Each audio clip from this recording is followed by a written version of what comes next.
Hey guys, it's Sam here. Just very quickly before we start, Guillaume and I have partnered up with Automation Boutique to write a brand new ebook for you guys called Going Beyond the Buzzwords.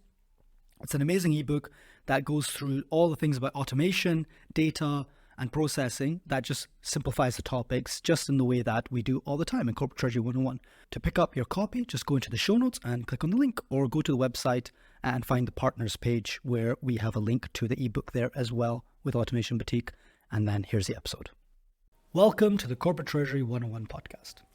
This is the third and final part of our full interview with Patrick Kunz, where we discuss companies seeking interim treasury management. In the episode, expect to learn what type of companies generally look for interim treasury management services, and are there any specific industries or sizes of businesses that are more commonly in need for these services? What is the cost of an interim treasurer? What are the professional and personal benefits and challenges of being an interim treasurer? And is personal branding even more important when it comes to interim treasury management? And of course, much more. As always, we really hope you enjoy the episode. If that's the case, then when you're thinking about how you found the podcast, chances are you found it through word of mouth, social media, or recommendation from your favorite podcast platform. And our only request to you is help keep that going. So the best way you can support the podcast is to head over to YouTube and subscribe to our YouTube channel, Corporate Treasury 101. It would mean the world to us, and it'll help more people learn about Treasury. And with that, please welcome Patrick Kunz.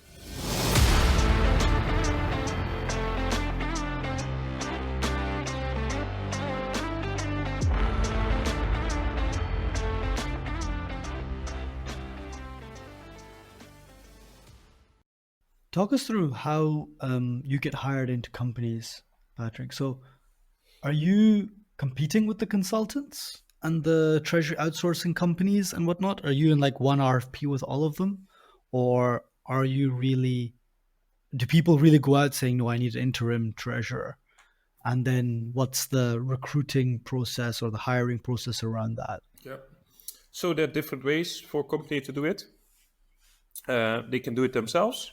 The Treasury Department asks the HR, hey HR, I need an interim Treasury manager. And then it ends up with HR. HR needs to find me. That's already a problem because HR doesn't have the network or and going out there. Treasury, what is Treasury? I need to tick certain boxes, cash pooling, debt management, all these difficult words. For HR, it's usually difficult to directly source, to find the people. They don't have the network. So if it goes via HR would often source an external hiring company, and headhunter in between, a recruiter who is specialized in finding interim treasury people. I work with all of these together. So the company, HR, hires the headhunter or the recruitment company, and then the recruitment company sources me or my colleagues or different interim managers. And then we're in competition, of course. May the best man win. That's how it works. Okay, depends on knowledge, fit, and budget. That's one process. The other process is where the Treasury can source directly. They have their own budget. They can go out to the market themselves. And some treasuries, they already know me. They know other interim treasury managers. And they can reach out to me directly, of course, to hire me directly. Just a direct contract then, instead of a headhunter or recruiter in between. Yes, it's more work to search yourself and to talk to everybody. Are you available? Are you not available? Do you have your CV? Check through it. Are you a match? Yes or no? But it's also going to save you money because there's no headhunter in between. So those happen a lot. And in some cases, yes, I'm in competition with the big consultants because that's also an easy route to take for corporate. Hey, I need somebody in. I need a consultant, interim manager. You ask your accounting consultant or your audit consultant or your treasury consultant, one of the big names, do you have somebody available as well? Pricing wise, there's a premium to that because you're also paying for their big name. But those are the free routes to take to hire somebody. When I just started out, I think 90% was via headhunters, recruiters. Now I've built up my name, my reputation, LinkedIn. Now it's like 50-50. So half of it I source myself, or I'm being found on LinkedIn, and the other half is still via intermediaries, which is fine. Intermediaries work fine. They do their sales. They have their special networks, and some big corporates have policies in place that they don't want to work together with the smaller firms themselves. It has to go via intermediaries. But all fine, as long as we land the assignment in the end, I'm happy. No. Is there specific types of companies that you see commonly looking for interim treasurers? Either treasurers keep leaving from that industry, and that's a red flag in itself, or a lot of implementations happen there, or a lot of bank changes happen there, or whatever else. Is there, or are you quite spread across? Yeah. Do you yourself become a little bit specialized in specific types of companies as an interim treasurer as well? Say, hey, yeah, I have done, 5 big automotive companies in the past, and therefore I understand manufacturing, and therefore I'm a manufacturing interim consultant as a specialty, or not really either? No, like I said before, the industry doesn't matter too much because treasury is treasury. There is, of course, a correlation between the company size and treasury size. And the bigger treasury is, the more complex it is, the more people work there. So the higher the chance that they need an interim treasurer. So if you scroll through my LinkedIn, you see more bigger names than smaller names. Of course, you need a certain size from a company to already need and have a treasurer. So my smallest client, 50 to 150 million turnover a year. That's really the bare minimum, because you need a certain complexity in your company. A lot of bank accounts, complex cash flows, different financing structure, or a lot of FX. Then you need a treasurer. So then you need a certain size. So smallest 50 to 150 million. My biggest client had 10 billion. But my average client has 500 million plus turnover, a treasury of 2 to 5 people, because they have the complexities. If you have a team of 5 and one person leaves, that's a 20% capacity loss. That hurts. That hurts the team. They need somebody in quickly. If you add a TMS implementation or any project to a team of 5, that also hurts workload-wise. So those types of organizations, and the industry doesn't really matter. And I think, slightly advice, you also don't want to get a stamp on your name. Patrick is only in automotive, and then you can't do the trick. Some clients specifically ask, it would be helpful if you have our industry knowledge. I've never seen that. Why that should be beneficial? Because yes, of course, knowing the industry, but then again, treasury is like, I will check how many bank accounts you have, where the money is it at the right spot, and where's my risk? Is it an FX interest rate or refinancing? And then it doesn't matter if you sell pens or autos or airplanes. It matters then only in the cash flow. Do I get cash inflows and outflows of €1 every time? Or do I get only 5 inflows a day for 10 million? That makes a difference in cash flow forecasting or in cash management. But in the end, treasury is about, where's my money? Do I have enough money? Can I pay my salaries? Can I pay my invoice? No, just kidding. So treasury is treasury in that sense. So industry, I wouldn't care, really.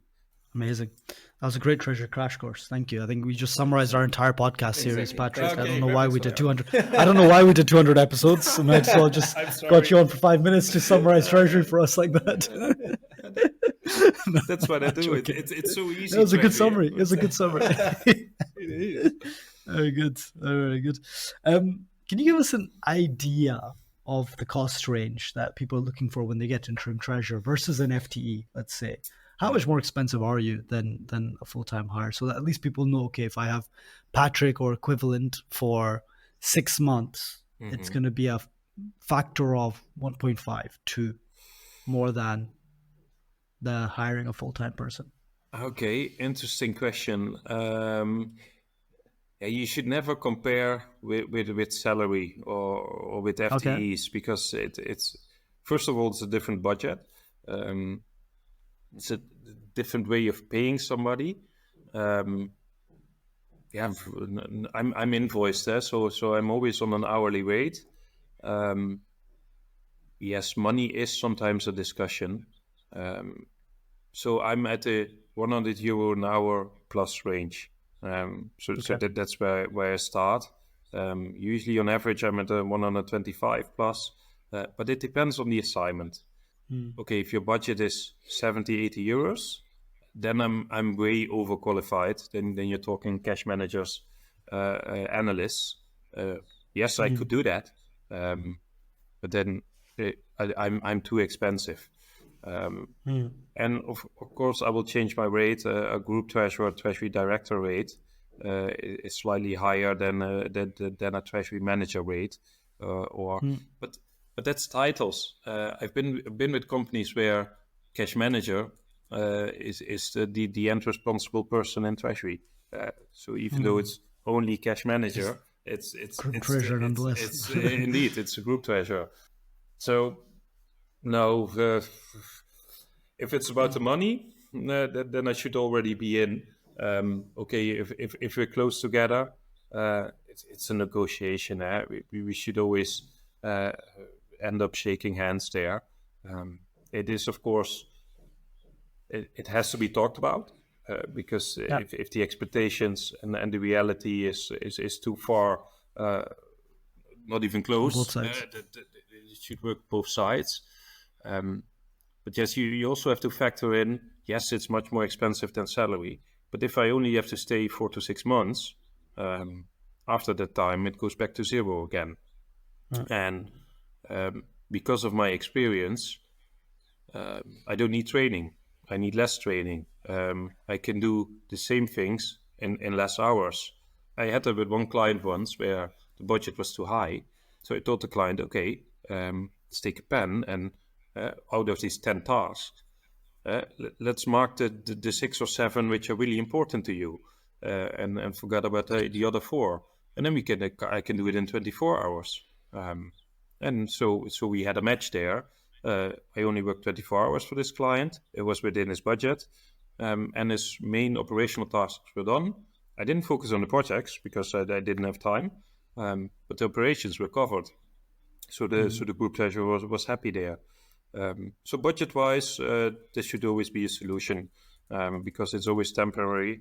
So we shouldn't worry too much about the money. Yes, it's more expensive than a salary and an FTE.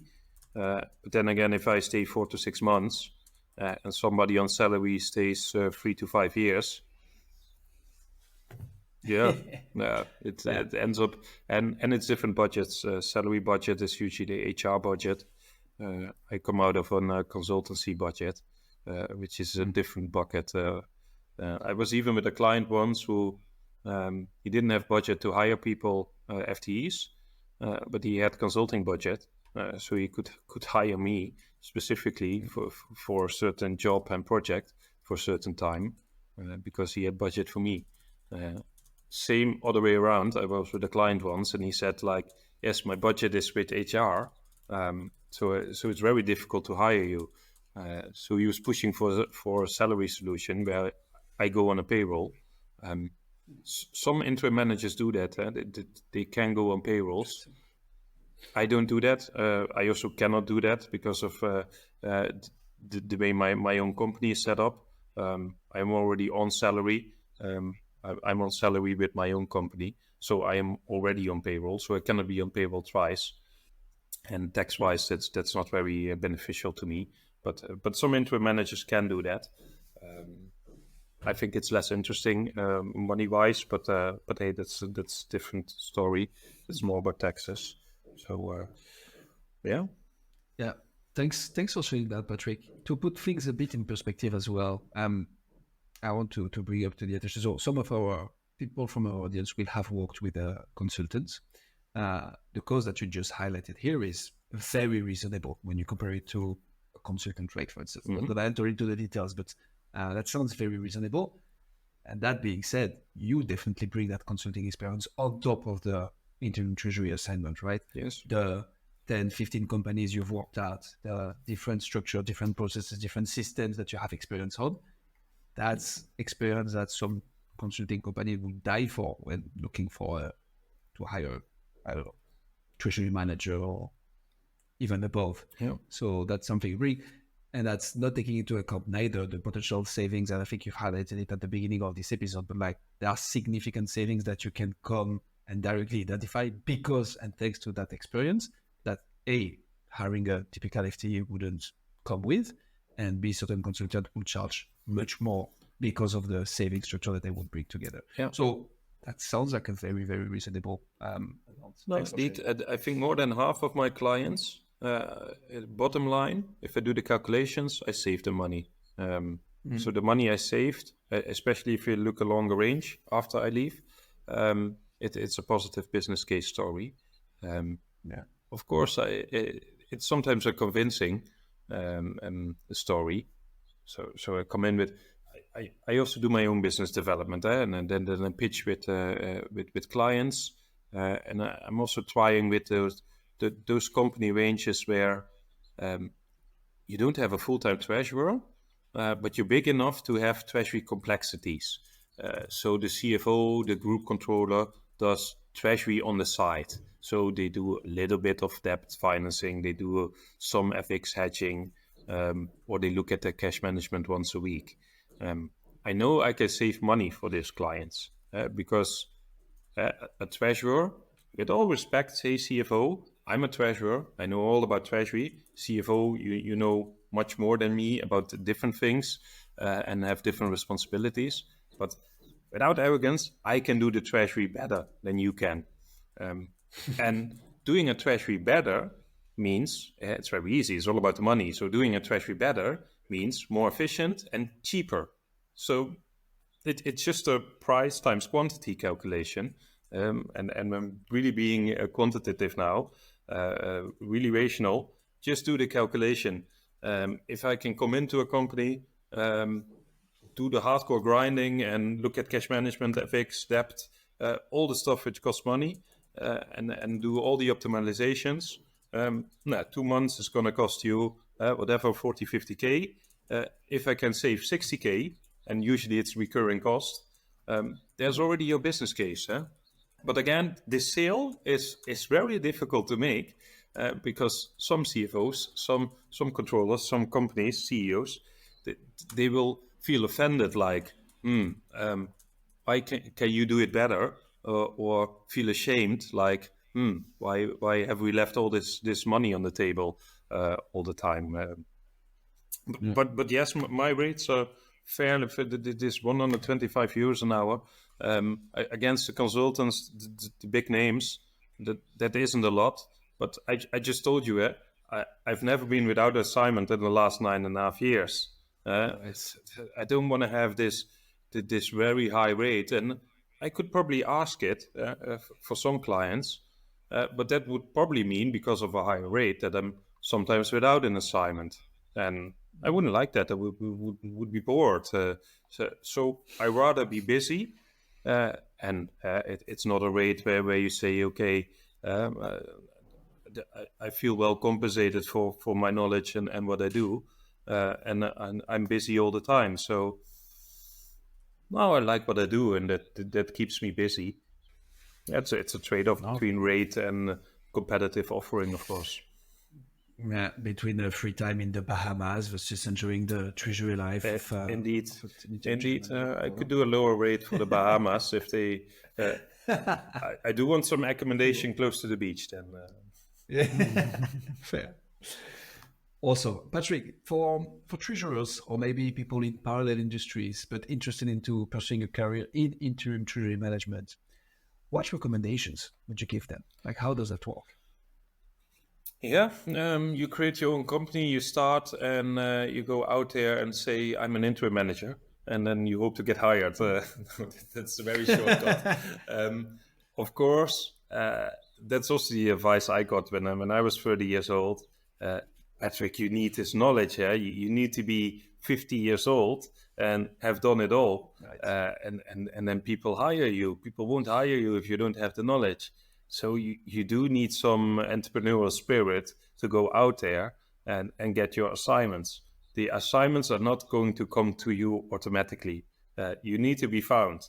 And even if you're found, you need to land the assignment. You need to convince your client, hey, I'm the guy for you. I can do this. You can only convince a client if you know what you're talking about. So you need the knowledge, the technical knowledge. Yes, I've done this in Treasury. I can do this for you. I've done it with this and this and this client. That's the ticking the boxes. Can you do it? That's only the CV and ticking the boxes. Okay, fine.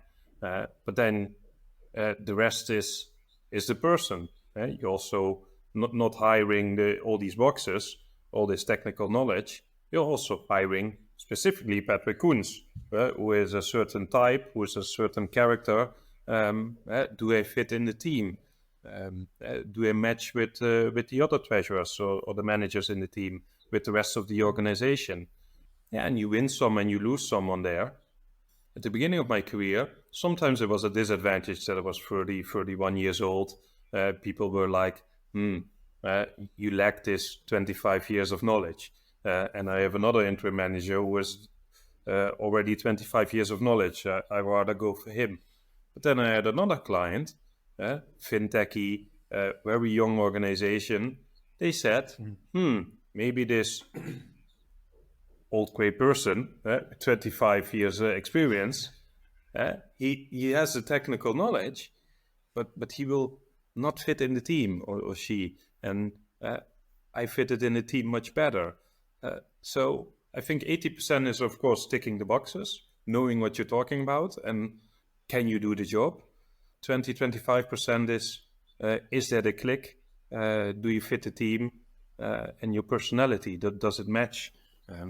Because I still do interviews with clients, like I would do for a fixed position. I'm very much trained in interviews because I've done a lot of those. So I've become good at those. So it helps. My success rate is 90%. So if I'm invited for an interview, 9 out of the 10 cases I won them. Of course, sometimes you're not even invited to the interview. So my success rate is slightly lower. But yes, I've been busy all the time. So my advice, if you want to start as an interim manager, you need the knowledge, but you need to also be the person. You need to be outgoing. You need to be able to change, to adapt to a company, and don't sit on the couch and wait for assignments to come to you. Even if your CV or your career or your experience is top notch, you still have to land the assignment. Yeah. Talk to us about this. Talk to us about the LinkedIn profile that you mentioned a few times in the episode. Like, what are the things you do on your on your LinkedIn profile? I see the Treasury Guru, for instance, Interim, FX. Do you optimize for certain keyword? You mentioned being close to certain recruitment companies. All those recruitment companies, especially Treasury, will tell you LinkedIn is your visit card, your business card, whatever, you name it. What do you do on LinkedIn that would probably be different than a normal treasurer as an FTE role would do? Yeah. No, a treasurer in an FTE role even could do that. Just be out there here. My LinkedIn profile is indeed my CV. It's my gateway to the world, showing, hey, this is Patrick Kunz, this is knowledge, this is my knowledge, this is what I've done. Yeah, and you have to be on top of there all the time. You can post a blog now or write something there now in 3 or 4 days. It's gone. It's down there already. People have scrolled on, and you're gone. So you have to continuously post, be out there. You don't have to write a blog every day or post content. just put a reaction or read an article. And if you like the article, put a like in there, or maybe a small comment on something. Because I try to create a lot of content on LinkedIn, and I'm not fishing for likes here now. And then I we will put a like button. Thanks, guys. I appreciate it. And then I get like 10 likes or something, and then I'm like, okay, nice. 10 people liked it. But then I go to a treasury conference or just talk to people. People like, hey, Patrick, really interesting article you wrote last time, or this blog post. And I was think back and like, hey, you didn't even like it, or not saying you have to like it, but I'm really saying it's getting noticed and it's getting read more. Some people send a lot, and some people only receive and they like to read and stay up to date. Perfectly fine. But my advice, if you want to be an interim manager, want to be out there, you have to send. You have to be out there more. Like I said, you can't expect all the things that come to you. And yes, I think this year I changed my top line to Treasury Guru. Little bit on, I doubted that a little bit. I was like, is that too much? Is that a little bit arrogant maybe? But you have to stand out. You have to stand out a little bit. You're in competition with the rest. The rest has the same knowledge than me. If you're ticking boxes, I'm not different to them. So the differentiating factor is Patrick Kunz, is me, the way I am, and not ticking the boxes different. That's not where you're going to make a difference. So yes, you have to be out there. I spent half an hour to an hour a day on LinkedIn, on average. So that's a very interesting point you make here, and we have that a lot. So on City101 LinkedIn page, obviously we publish all the podcast related stuff. Usually that does well, lots of likes, the guests we share, the friends of the guests we share, our audience likes, we share, and so on. We also publish often some infographics, like a one-pager about a specific treasury topic. Get some likes, sometimes it explodes, goes viral, but most of them are just like a few likes. And yet one of the most common comment we have from people outside of LinkedIn is like, oh, I love the infographics you guys do. And we're like, okay, but then like share it, like it. But no, it's not about that. It's like about all the eyeballs that you get by posting consistently and being out there on LinkedIn that you wouldn't get otherwise. And then you start getting renowned for it, especially if you do it consistently for a long period of time. Yeah, exactly. And people are like, oh, I like the infographics. I saw 10 of them. And it's like, oh, wow. So it has an impact. It's just not measurable in the analytics of LinkedIn per se, but people start to know you for certain stuff. And that's typically it. Super interesting. Yeah, no, indeed. And of course, I started out as Patrick Kunz, me being the brand, trying to push it a little bit to my company, Pecunia Treasury and Finance, to make it more generic, to make it more company and not necessarily me. But that's a challenge because I have 5,500 followers and Pecunia only has 1,200. So I already know if I post on the company page, it's going to be less successful than if I post it. So it's always the struggle, company, me. But in the end, it doesn't matter as long as the link between me and the company works. And, so far, it works. How do you grow how do you grow followers on LinkedIn for a treasury specific page? Totally interested question here. Yeah, no, of course. I think you can invite 200 people a month to follow it, but that's an invitation. Okay.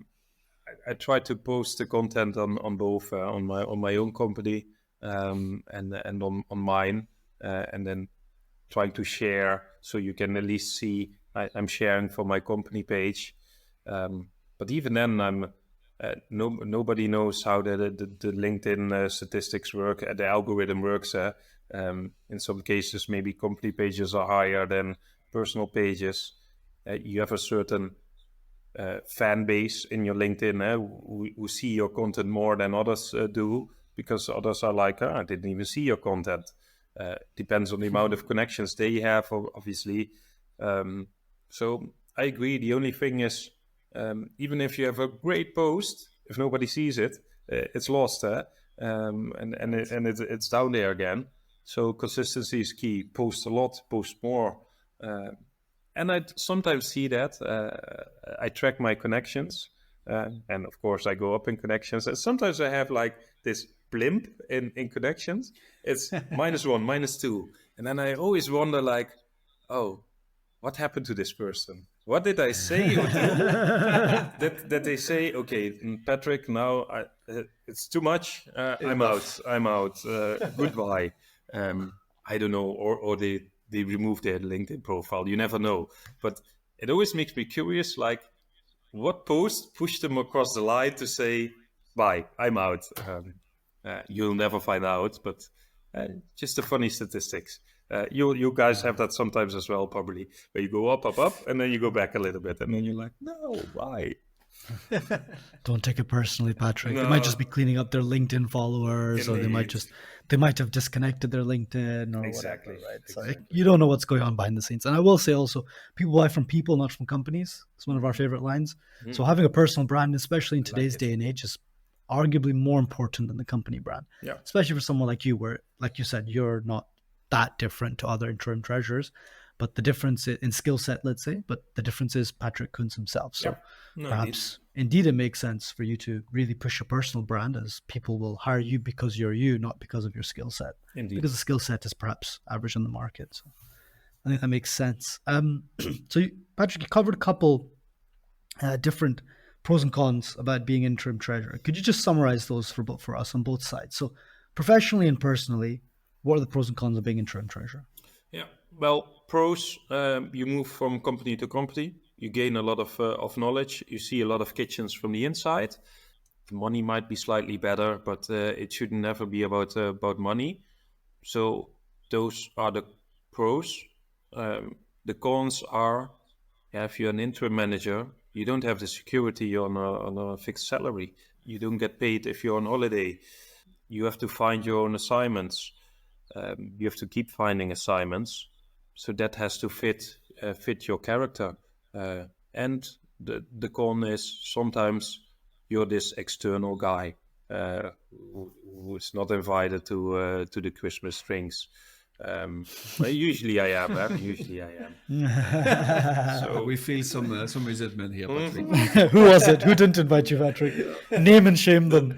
Say, other interim treasurers don't go here. They don't invite you to the Christmas drinks. Yeah, send me a DM. I will tell you now. I won't. Don't send me this DM.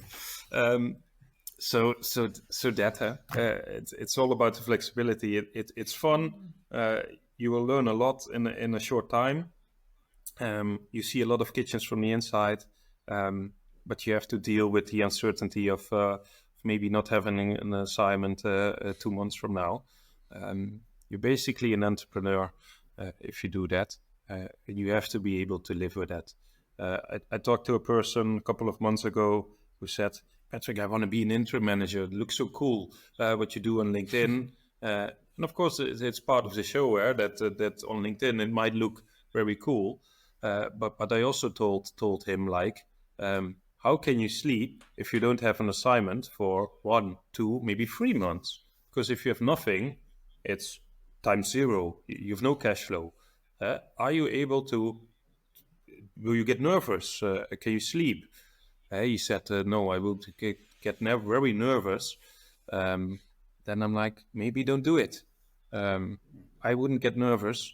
I would use the time to spend developing other products or new tools or whatever, or spend more time on marketing. Not that I've been in that situation a long time, but still, I could handle it. So that's also some advice. Only become an interim manager if you can handle it.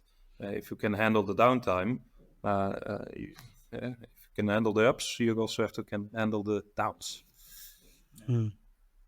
Solid advice.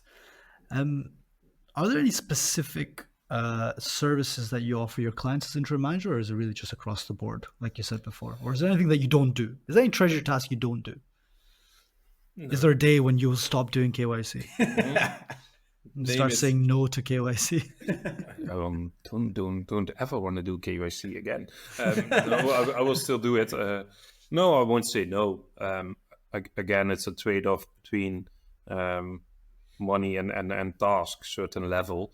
If I have to do a lot of operational tasks, it might be too expensive. But no, I'm not arrogant to say, no, this is too operational for me. I'm not going to do that. Why not? If it's part of the task, I will do it.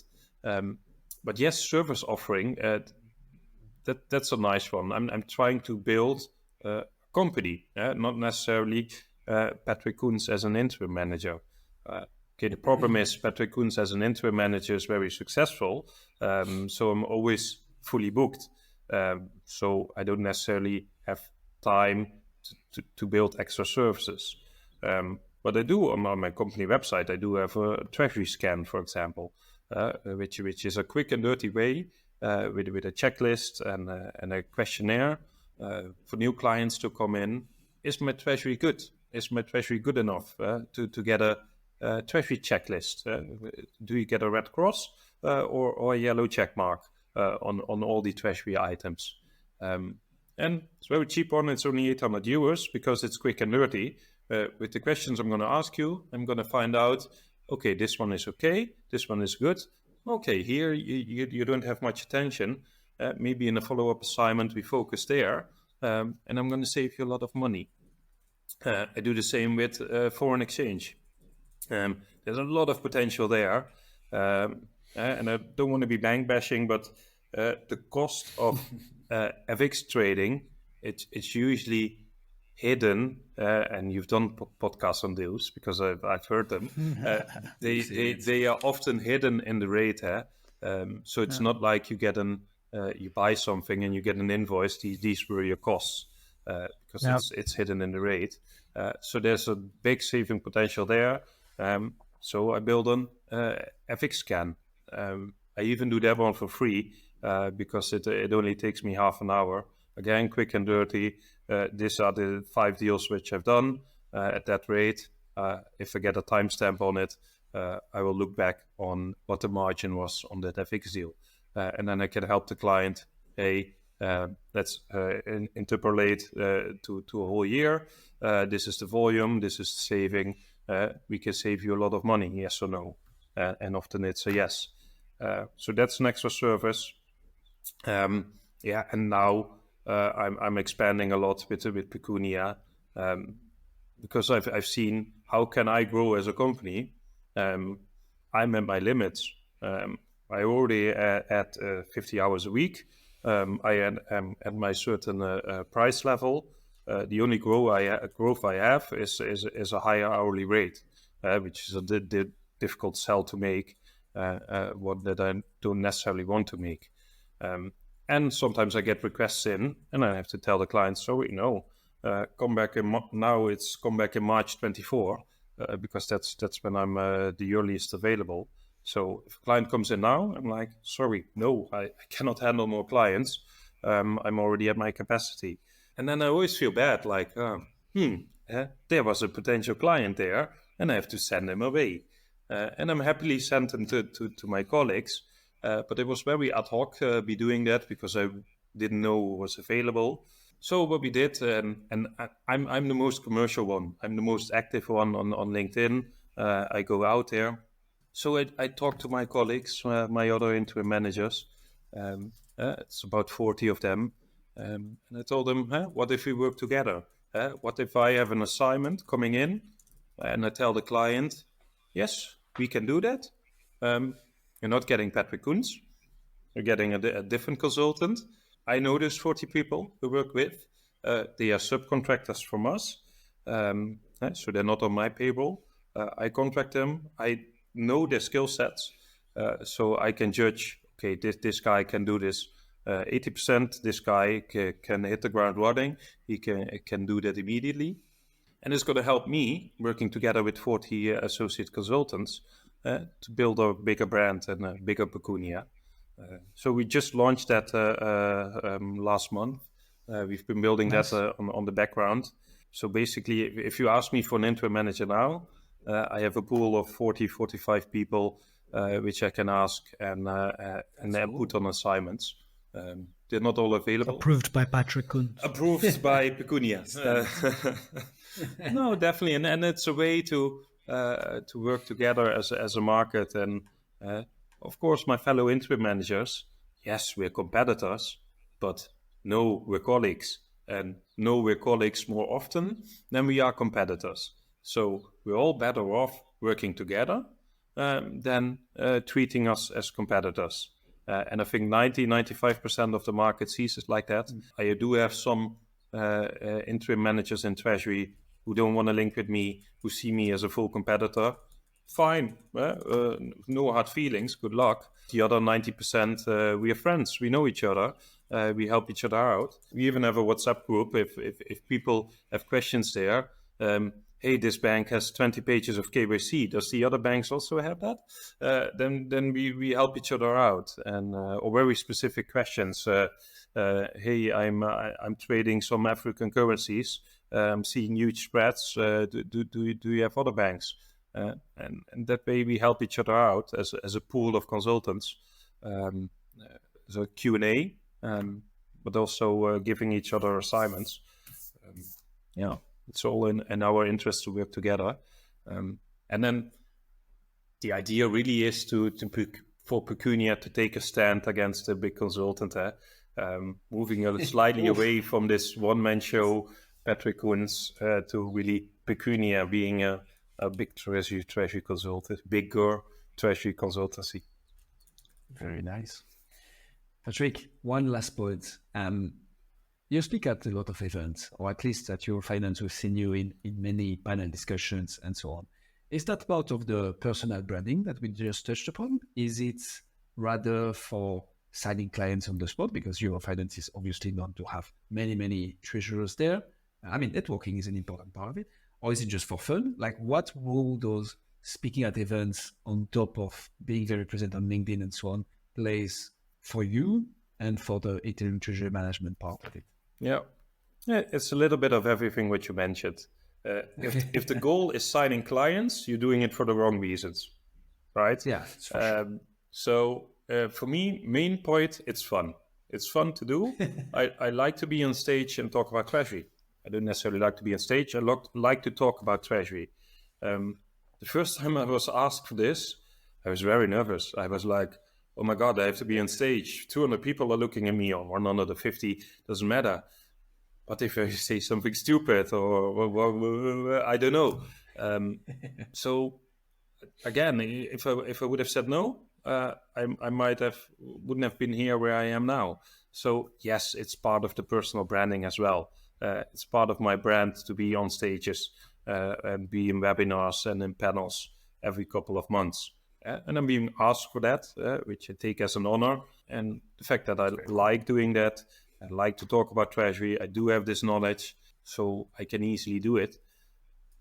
Yes, it's this combination, personal branding, being out there, and the goal is nothing. No expectations. If nothing comes out of it, perfectly fine. Maybe a few new connections, perfectly fine. I usually don't sign clients at those things. Makes sense. Maybe indirectly, because you have a new network, meet new people, talk to new people, bigger network, bigger reach. But it should never be the goal. Amen. Makes lots of sense. Patrick, I think that was an absolute masterpiece on interim treasury management. Thanks 1,000 for that. Sure. Is there anything we didn't touch upon that you'd like to share with our audience, or did we cover it all? I think we talked extensively about what is interim management. We've done 200 podcasts in 2 minutes. So in that sense, we talked about KYC a little bit. No, just kidding. No, it's fun talking to you guys. I liked it. Likewise. Thanks a lot for coming on the show. If people want to know more about you, Pecunia Treasury and Finance BV, or your services, where should they go?